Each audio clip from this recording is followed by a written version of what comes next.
بسم الله الرحمن الرحيم. الحمد لله رب العالمين، والعاقبة للمتقين ولا عدوان إلا على الظالمين، والصلاة والسلام على المبعوث رحمة للعالمين سيدنا محمد وعلى آله وأصحابه ومن تبعه بإحسان إلى يوم الدين. أما بعد، أيها الإخوة والأخوات، أيها المسلمون في كل مكان، أيها المعتدلون من إخواننا الشيعة، أحييكم بتحية الإسلام، وتحية الإسلام السلام. السلام عليكم ورحمة الله وبركاته. وبعد، يسرني أن ألتقي بكم مجددا في حلقة جديدة في سلسلة الرد على الرافضي الخبيث ياسر الحبيب، الذي باع دينه ودنياه، والذي يسعى إلى ذر بذور الشقاق والنفاق والفتنة بين المسلمين. وكنت قد ناقشته في الحلقات السابقة حول دعواه أن أمير المؤمنين عمر رضي الله عنه كان جبانا يفر من ساحات الجهاد ويولي المشركين دبره، وأنه كان من أولئك الذين فروا أو من أوائل الذين فروا من معركة أحد وحنين، وأنه خان رسول الله صلى الله عليه وسلم ونافق وارتد عن دينه إلى غير ذلك من افتراءات. وقد أثبتت بالأدلة القاطعة في الحلقات السابقة تهافت دعاويه بحق أمير المؤمنين عمر رضي الله تبارك وتعالى عنه. وكنت قد ناقشته الرواية التي التقطها من كتاب الخصائص العلوية للنطنزي، والتي استدل بها على جبن عمر رضي الله عنه، وأثبتت عدم صحتها. كما ناقشته حول الرواية التي التقطها من تفسير الإمام أبي جعفر محمد بن جرير الطبري في تفسيره، والتي استدل بها على جبن عمر رضي الله عنه، وأنه فر من معركة أحد وترك رسول الله صلى الله عليه وسلم ساعة الانتكاسة. وكنت قد وعدت بدراسة رواية الإمام الطبري من خلال إخضاعها بمبادئ الجراحة النقدية على أساس علم الجرح والتعديل، أو ما يعرف بعلم الرجال وعلم الرواية والدراية. فقد أخرج الإمام الطبري، أن هنا أريد أن أعيد الرواية حتى نتذكرها إن شاء الله. أخرج الإمام الطبري بسنده عن عاصم بن كليب عن أبيه قال: خطب عمر يوما الجمعة فقرأ آل عمران، يعني قرأ سورة آل عمران، وكان يعجبه إذا خطب أن يقرأها. فلما انتهى إلى قوله تعالى: إن الذين تولوا منكم يوم التقى الجمعان، الآية يعني الآية 155 من سورة آل عمران، وتكملتها إن الذين طبعا يعني تولوا منكم يوم التقى الجمعان إنما استزلهم الشيطان ببعض ما كسبوا ولقد عفى الله عنهم. هذه الآية كاملة. حسب الرواية يقول عمر يعني لما كان يوم أحد هزمناهم ففررت حتى صعدت الجبل فلقد رأيتني أنزل كأنني أروى، يعني كأنني أنت الوعد هذه، والناس يقولون قتل محمد، فقلت لا أجد أحدا يقول قتل محمد إلا قتلته، حتى اجتمعنا على الجبل فنزلت: إن الذين تولوا يوم التقى الجمعان إنما استزلهم الشيطان ببعض ما كسبوا ولقد عفى الله عنهم.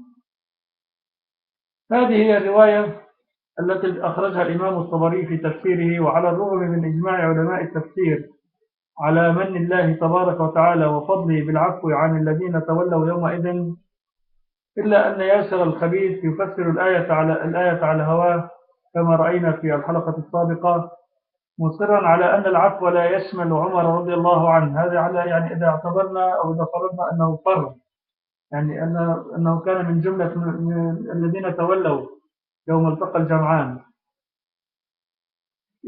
يفسر الآية، يعني هذا ياسر الخبيث يقحم بنفسه في علم التفسير من غير أن يملك ذمته، يفسر الآية على هواه كما رأينا في الحلقة السابقة، مصرا على أن العفو لا يشمل عمر رضي الله عنه كما ذكرت.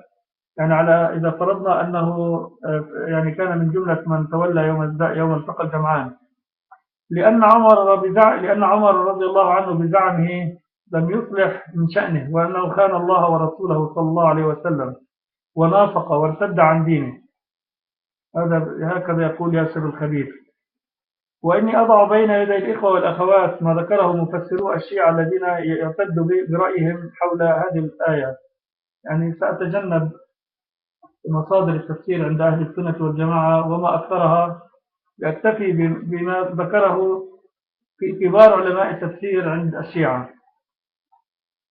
قال شيخ الطائفة الصوفي كما يسمونه في يعني عند إخواننا الشيعة في تفسير التبيان الجزء الثالث صفحة 14: ولقد عفى الله عنهم يحتمل أمرين، أحدهما قال ابن جريج وابن زيد حلم عنهم إذ لم يعاجلهم بالعقوبة به ليدل على عظم تلك المعصية، والآخر طبعا الاحتمال الآخر عفى لهم عن تلك الخطيئة ليدل على أنهم أخلصوا التوبة. هذا رأي شيخ الطائفة الصوفي.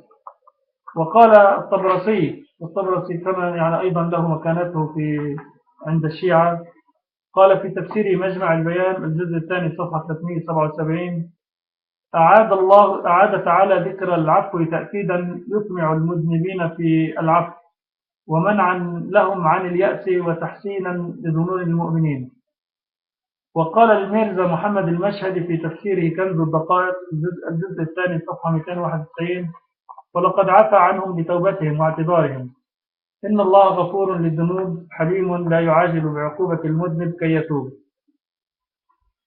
ومما لا شك فيه أن الرواية التي التقطها ياسر الحبيب من تفسير الإمام الطبري، هذه التي استعرضناها قبل قليل، لا قيمة لها في ميزان الجرح والتعديل، في ميزان علم الرجال أو علم الجرح والتعديل. ولا بد أن نذكر أيضا أن يعني مفسري الشيعة لم يذكروا عمر رضي الله عنه، ولم يذكروا أنه كان من جملة من فر، لم يذكروا هذا صراحة. طبعا هذه الرواية التي التقطها ياسر الخبيث من تفسير الطبري كما قلت لا قيمة لها ولا وزن لها في ميزان الجرح والتعديل، لأن مدارها على أبي هشام الرفاعي، وهو ضعيف بإجماع علماء الجرح والتعديل. وكل من له اشتغال بعلم الجرح والتعديل وهو ما يسمى بعلم الرجال يعلم علم اليقين أنها ضعيفة لا ترقى إلى درجة الصحة، لأن في إسنادها أبو هشام الرفاعي ذكره النسائي في الضعفاء والمتروكين الجزء الأول صفحة 95. وقال ابن أبي حاتم في الجرح والتعديل الجزء الثامن صفحة 145: ليس بثقة. وسئل ابن نمير عنه فقال: كان أضعفنا طلبا وأكثرنا غرائب. وعن عبد الرحمن قال: سألت أبي عنه فقال: ضعيف يتكلمون فيه. وقال ابن حبان: كان يخطئ ويخالف. وقال البخاري: يتكلمون فيه. وقال الشيخ: قد أنكر على أبي هشام الرفاعي أحاديث عن أبي بكر بن عياش عن عاصم بن كليب عن أبيه كليب. وذكره ابن عدي في الكامل في ضعفاء الرجال ترجمة رقم 1758. وذكره ابن شاهين في تاريخ أسماء الضعفاء والكذابين ترجمة رقم 591. ونقل عن حسين إدريس قوله: سألت ابن أبي شيبة عنه فقال: لا تخبر هؤلاء إنه يصرف حديث غيره فيرويه. وذكره ابن الجوزي في الضعفاء والمتروكين ترجمة رقم 2955. ونقل عن البخاري قوله: رأيتهم مجتمعين على ضعفه. وعن الرازي والنسائي ضعيف. وذكره الذهبي في المغني في الضعفاء ترجمة رقم 6089 وترجمة رقم 6790. هذا من جهة الإسناد. أما من جهة المتن عن هذه الرواية التي التقطها من تفسير الطبري، ولا أخفي عليكم أنني لم أطمئن لحظة واحدة إلى ما ورد في هذه الرواية. فقول الراوي أن أمير المؤمنين عمر رضي الله عنه خطب يوما الجمعة فقرأ آل عمران، وكان يعجبه إذا خطب أن يقرأها، يخالف ما اشتهر عن عمر رضي الله عنه أنه كان يقرأ قصار السور بغض النظر عن حفظه لكتاب الله تبارك وتعالى. ثم كم من الوقت يحتاج لتلاوتها في وقت كان فيه الخطباء ابتداء بالنبي صلى الله عليه وسلم يقصرون الخطبة ويطيلون الصلاة. ثم هل يعقل أن يقرأ سورة آل عمران في كل خطبة يلقيها؟ وهل يعني حسب هكذا يقول الراوي، نعم الكليب يقول أنه كان يحب إذا خطب أن يقرأ سورة آل عمران. وهل يحتمل الناس الاستماع إلى تلاوتها في كل جمعة من على منبر رسول الله صلى الله عليه وسلم أو يستسيغون ذلك؟ طبعا الإجابة بكل وضوح وبكل صراحة وبكل بساطة أنه لا يمكن لهذه الرواية أن تصح، لأن متنها أيضا يتناقض مع ما كان عليه المسلمون زمن رسول الله صلى الله عليه وسلم. أسأل الله تبارك وتعالى أن ينفعنا بما علم، أن يعلمنا ما ينفعنا وينفعنا بما علمنا. وأسأله تبارك وتعالى الرشاد، السداد والرشاد في القول والفعل والاعتقاد. وآخر دعوانا أن الحمد لله رب العالمين، والسلام عليكم ورحمة الله وبركاته، وإلى لقاء في حلقة مقبلة إن شاء الله.